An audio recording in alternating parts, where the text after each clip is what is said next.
একেবারেই ৫ আগস্ট যেভাবে একটা বিস্ফোরণের মতো পরিস্থিতি সৃষ্টি হয়েছিল অত্যন্ত অর্গানাইজড ওয়েতে, সেটা সেভাবে চিন্তা করা হয়নি। তিনি মনে করেন ইন্টেলিজেন্স এই বাস্তবতাটাকে যথাযথভাবে বোঝাতে সক্ষম হয়নি। আসলে সেই বৈঠকে কি আভাস পাওয়া গিয়েছিল, কখন তারা আজ করতে পেরেছিলেন যে পরিস্থিতি তাদের পতনের দিকে নিয়ে যাচ্ছে? এই ব্যাপারে জানতে চাইলে ওবায়দুল কাদের বলেন, আভাস ইঙ্গিতটা অবশ্যই ছিল, তবে এটা নিয়ে নানাজনের নানা অভিমত ছিল।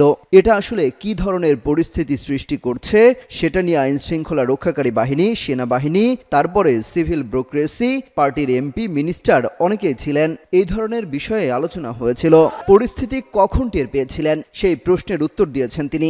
বলেছেন ৫ই আগস্টের আগের দিন রাতে ৪ঠা আগস্ট তৎকালীন প্রধানমন্ত্রী শেখ হাসিনার নেতৃত্বে সেই সরকারের উচ্চ পর্যায়ের বৈঠক হয়েছিল।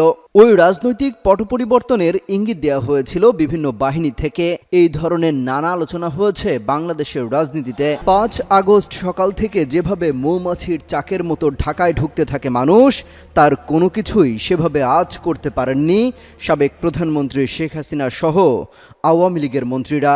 এমনকি গোয়েন্দা সংস্থাও ঠিকঠাক তথ্য আগ থেকে দিতে পারেনি। বিবিসি বাংলার দীর্ঘ সাক্ষাৎকারে এসব কথা বলেছেন কার্যক্রম নিষিদ্ধ থাকা আওয়ামী লীগের সাধারণ সম্পাদক ওবায়দুল কাদের। তিনি বলেন, আমরা যে পরিস্থিতি অনুভব করতে পারিনি তা নয়, তবে এটা সরকার পতনের পর্যায়ে চলে যাবে এটা আমরা ভাবতে পারিনি। আলোচনা হচ্ছে আমাদের নিজেদের মধ্যে, এ নিয়ে কথাবার্তা আছে, চর্চা আছে, চিন্তা ভাবনা আছে, ভুল ত্রুটির বিশ্লেষণও হয় নিজেদের মধ্যে আলোচনায়। তবে তিনি জানান, এখন ভুল থেকে শিক্ষা নিয়ে নতুন করে নিজেদের সংগঠিত করার চেষ্টা করছেন।